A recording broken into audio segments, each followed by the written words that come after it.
بسم اللہ الرحمن الرحیم۔ آج کے ہم اس لیکچر میں مرزا خان داغ دہلوی کی جو غزل تھی جس کا مطلب ہے خاطر سے یا لحاظ سے میں مان تو گیا، جھوٹی قسم سے آپ کا ایمان تو گیا، کہ باقی رہ جانے والے 4 اشعار کا مطالعہ کریں گے۔ آج ہم ان اشعار کے مشکل الفاظ کے معنی، مفہوم یعنی مفاہیم اور تشریحات پر بات کرتے ہیں۔ تو ابتدا کرتے ہیں اس غزل کے مجموعی طور پر چوتھے شعر کی اور آج کے پہلے شعر کی۔ افشائے راز عشق میں گو ذلتیں ہوئیں، لیکن اسے جتا تو دیا، جان تو گیا۔ افشائے راز عشق، افشا کرنا، ظاہر کرنا، راز عشق، عشق کے راز۔ افشائے راز عشق ترکیب ہے،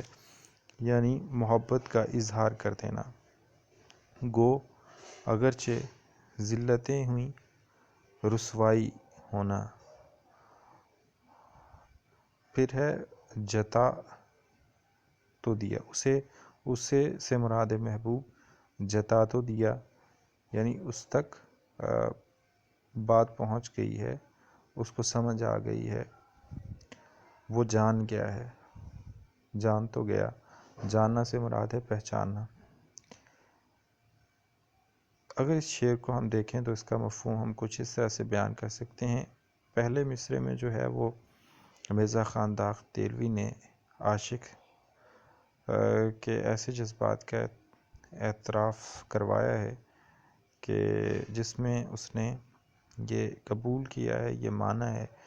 کہ اس نے اپنے دل کا جو راز ہے، جو محبت کا راز ہے، وہ محبوب کے سامنے رکھ دیا ہے، اور اسی کی وجہ سے اس کو ذلت و رسوائی کا سامنا کرنا پڑا ہے۔ لیکن وہ اس میں خوش ہے کہ محبوب نے گو ذلتیں دی ہیں، لیکن وہ جان گیا ہے، اس کو سمجھ آ گئی ہے، وہ پہچان گیا ہے کہ میں اس کا چاہنے والا ہوں، میں اس سے محبت کرتا ہوں۔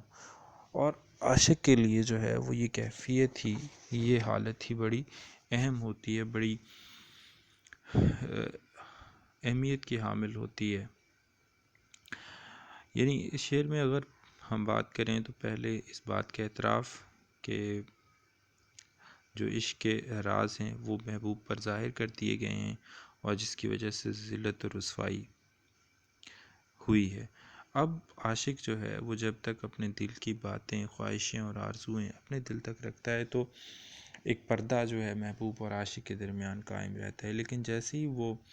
اپنے دل کا حال جو ہے وہ محبوب کے سامنے رکھتا ہے اور اسے انکار میں جواب ملتا ہے، تو یہیں سے اس کی جو رسوائی ہے، جو ذلت ہے، جو بے قدری ہے، اس کا آغاز ہو جاتا ہے۔ اور دوسری طرف اگر ہم بات کریں تو محبوب جو ہے وہ اس ذلت اور رسوائی سے لطف اندوز ہوتا ہے، جبکہ عاشق جو ہے وہ بیچارہ اس ذلت و رسوائی میں بھی مثبت پہلو تلاش کرنے کی کوشش کرتا ہے۔ جیسے کہ ہم یہاں دیکھتے ہیں کہ محبوب جو ہے وہ افشائے راز عشق کے بعد جو ہے وہ عاشق کو ذلیل و رسوا کرتا ہے، اس کی بے قدری کرتا ہے، لیکن جو عاشق ہے وہ اسی میں خوش ہے کہ اس نے اپنا جو حال دل ہے وہ محبوب کے سامنے رکھ دیا ہے۔ وہ کم از کم یہ جان گیا ہے، وہ پہچان گیا ہے کہ میں اس کا چاہنے والا ہوں، اس کے چاہنے والوں میں جو ہے وہ میرا ذکر ہونا شروع ہو گیا ہے۔ ورنہ تو اگر میں اپنے دل کا حال جو ہے وہ محبوب کے سامنے نہ رکھتا تو وہ کیسے جانتا، اس کو کیسے علم ہوتا ہے کہ میں اس کا چاہنے والا ہوں، اس کا عاشق ہوں، اس سے محبت کرتا ہوں، اس کے عشق میں گرفتار ہوں، میرے جذبات و احساسات جو ہیں وہ ان کی تسکین اور میرے دل کو سکون جو ہے وہ محبوب کی وجہ سے ہی مل سکتا ہے۔ اسی طرح میر کا کچھ کہنا یہ ہے کہ دور بیٹھا غبار میر اس سے، عشق بن یہ ادب نہیں آتا۔ پھر اسی طرح ہم اگر حسرت موہانی کو دیکھیں تو حسرت موہانی جو ہے ان کا شعر ہے، دیکھنا بھی تو انہیں دور سے دیکھا کرنا، شیوہ عشق نہیں حسن کو رسوا کرنا۔ یعنی یہاں اگر ہم دونوں اشعار کو دیکھیں تو دونوں شاعروں نے جو ہے وہ افشائے راز عشق سے منع کیا ہے، اور اپنے دل کا حال جو ہے وہ محبوب کے سامنے بیان کرنے سے جو ہے وہ کنارہ کشی اختیار کرنے کی بات کی ہے کہ یہ شیوا نہیں ہے عشق کا کہ محبوب کے سامنے جو ہے وہ اظہار کیا جائے، اس کو اپنا حال دل بتایا جائے۔ پھر دیکھیں ایک اور شعر ہے، آیاں تجھ پر حقیقت کر رہا ہوں کہ میں تجھ سے محبت کر رہا ہوں۔ تو اس میں بھی اگر ہم اس شعر کو بھی دیکھیں تو اس میں بھی عاشق جو ہے وہ اپنے دل کا حال جو ہے وہ محبوب کے سامنے رکھتا ہوا نظر آتا ہے، اور وہ اس کو حقیقت بھی تسلیم کرتا ہے۔ اور ہے تو یہی حقیقت کہ عاشق جو ہے وہ محبوب سے محبت کرتا ہے، چاہے اسے اس میں جو ہے وہ ذلت کا سامنا کرنا پڑے، رسوائی کا سامنا کرنا پڑے، بدنامی کا سامنا کرنا پڑے، اس کے دل کی قدر نہ ہو، اس کی خواہشات اور آرزوؤں کے بارے میں جو ہے وہ محبوب کو ذرا بھی جو ہے وہ فرق نہ پڑتا ہو۔ تو ایک کیفیت جو ہے وہ کشمکش کی ہے، ذلت کی ہے، رسوائی کی ہے، اور ہم عشق کی روایت کو اگر دیکھیں تو اس میں یہ عام سی باتیں ہیں، یہ معمولی سی باتیں ہیں، اور عاشق جو ہے وہ بیچارہ اسی میں خوش رہتا ہے کہ چلو اس نے کسی نہ کسی طریقے سے، کسی نہ کسی بہانے سے محبوب تک اپنا حال جو ہے وہ پہنچا دیا ہے، اپنے دل کا حال اس کے سامنے رکھ دیا ہے، اور اس کے جو چاہنے والے ہیں اس میں اس کا شمار ہونے لگا ہے۔ تو اس شعر پہ اتنی ہی باتیں کافی ہیں، اور افشائے راز عشق کے ترکیب ہے ایک، اور جان جو ہے وہ قافیہ ہے، اور تو گیا ردیف ہے۔ اگلا شعر ہے، گو نامہ بر سے خوش نہ ہوا پر ہزار شکر، مجھ کو وہ میرے نام سے پہچان تو گیا۔ گو اگرچہ نامہ بر، نامہ بر کہتے ہیں پیغام لے کے جانے والا، خوش نہ ہوا پر ہزار شکر، مجھ کو وہ میرے نام سے پہچان تو گیا، پہچاننا جاننا۔ اس شعر کا مفہوم کچھ اس طرح سے نکلے گا کہ اگرچہ محبوب قاصد کے آنے سے خوش نہ ہوا لیکن پھر بھی بہت شکر کی بات ہے کہ جو محبوب ہے وہ عاشق اس کے نام سے پہچان گیا۔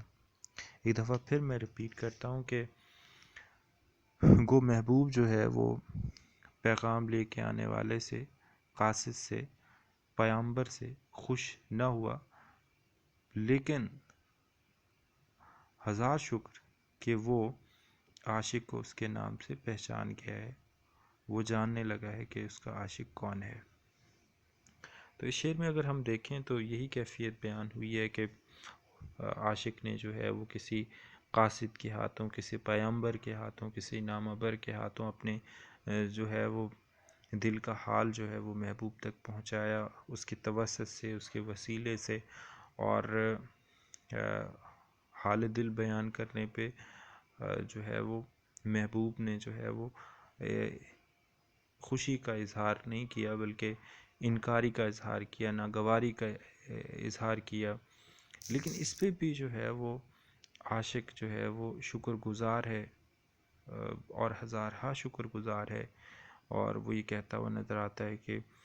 کم از کم جو نامہ بر ہے، جو قاصد ہے، جو پیام بر ہے، اس کے ذریعے سے جو ہے وہ میرے دل کا حال محبوب تک پہنچ گیا ہے، اور اب جو ہے وہ محبوب جو ہے وہ میرے نام سے مجھ کو پہچاننے لگ گیا ہے، مجھے جانتا ہے، اور ہو سکتا ہے یہ کیفیت بھی ہو کہ مجھ کو وہ میرے نام سے پہچان تو گیا، کہ جب نامہ بر نے جو ہے وہ یہ ذکر کیا ہوگا کہ بھائی فلاں بن فلاں جو ہے وہ تم سے محبت کرتا ہے، عشق کرتا ہے، اور آگے سے جو ہے وہ محبوب نے یہ کہہ دیا ہو کہ ہاں ہاں ہاں میں جانتا ہوں اسے، لیکن محبت کا جواب محبت سے دینے کی بجائے چاہے انکار کیا، لیکن عاشق کے لیے یہی لمحات اور یہی باتیں جو ہیں وہ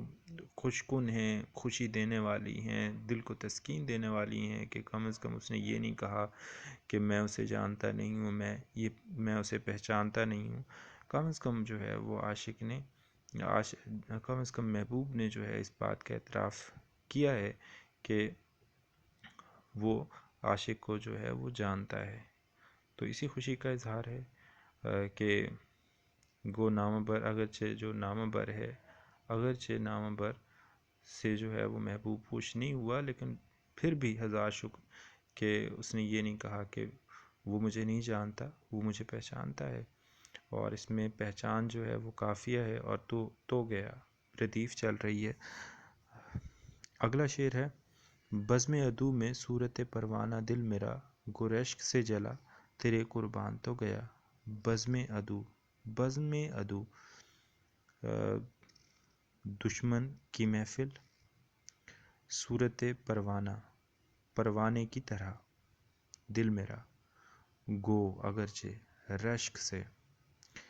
رشک ہم کہتے ہیں حسد کی کیفیت نہیں ہوتی، رشک جب آپ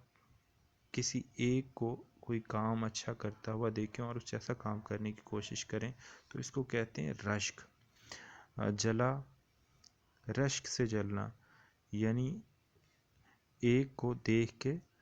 تو یہاں پہ اگر ہم رشک سے جلا اس کی بات کریں گے تو پھر ظاہر ہے وہ حسد میں آ جائے گا، نفرت میں آ جائے گا۔ تیرے قربان تو گیا، قربان جانا، جان نچھاور کرنا، اور یہاں دل کی قربانی کا ذکر ہے کہ بزم عدو میں صورت پروانہ دل میرا، کہ جو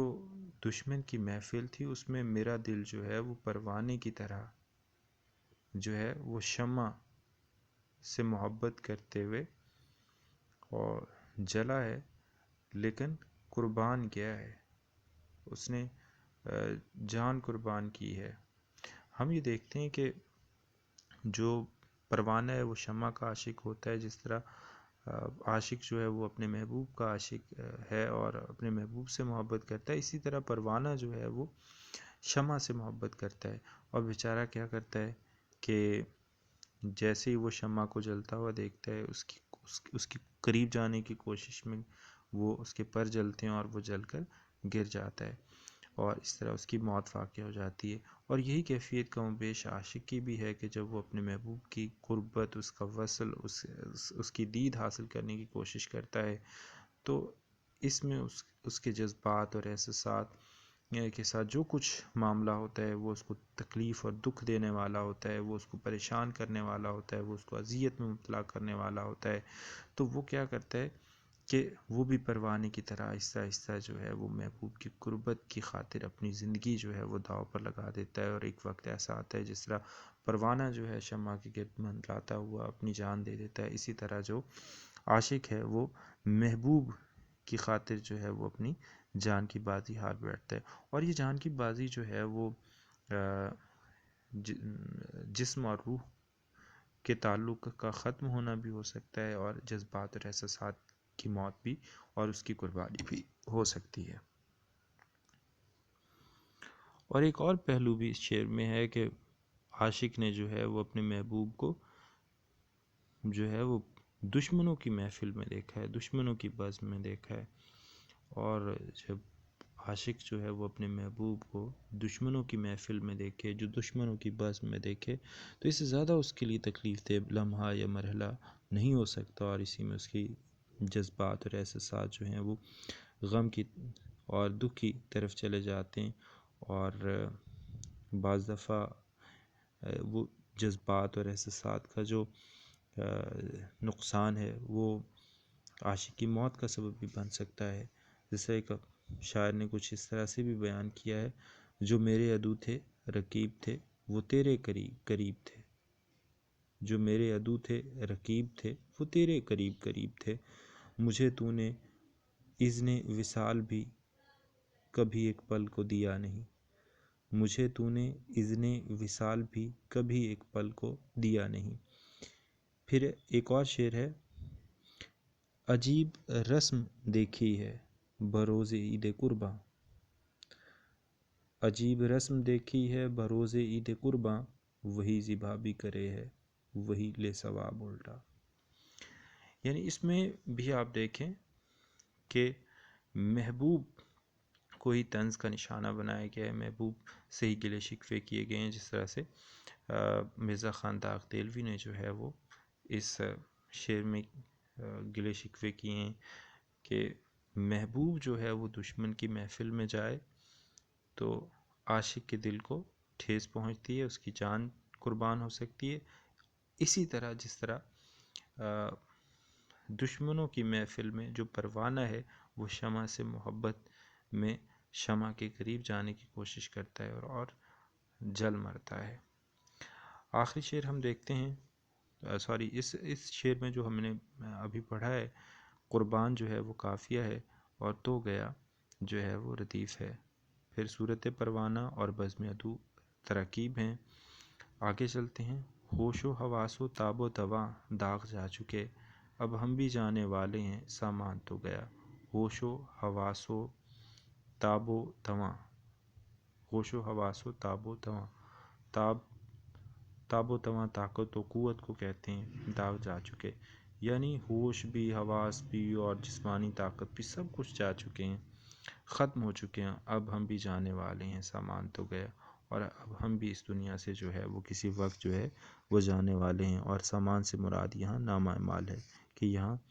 سے جو نامہ اعمال ہیں وہ اگلی دنیا کی طرف جا چکے ہیں۔ اگر ہم اس مفہوم کو اس طرح سے بھی بیان کریں، یہ بھی ٹھیک ہے کہ اے داغ، ہماری عقل و فراست،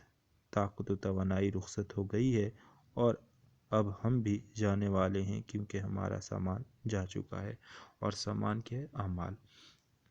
تو یعنی ایک موت کا استعارہ ہمیں اس شعر میں نظر آتا ہے، مقطع ہے یہ غزل کا، اور ایک بزرگی کی کیفیت، ایک بڑھاپے کی کیفیت اور موت کے قریب تر ہونے کی کیفیت اس شعر میں ہمیں نظر آتی ہے۔ اور اس بات کا شاعر نے اعتراف کیا ہے کہ وہ اس زندگی کے اس موڑ پر ہے کہ کسی بھی وقت جو ہے وہ اس دنیا سے رخصت ہو سکتا ہے۔ تو آج کے لیے بس اتنا ہی، اس کے ساتھ ہی یہ لیکچر اپنے اختتام کو پہنچتا ہے۔ اللہ حافظ۔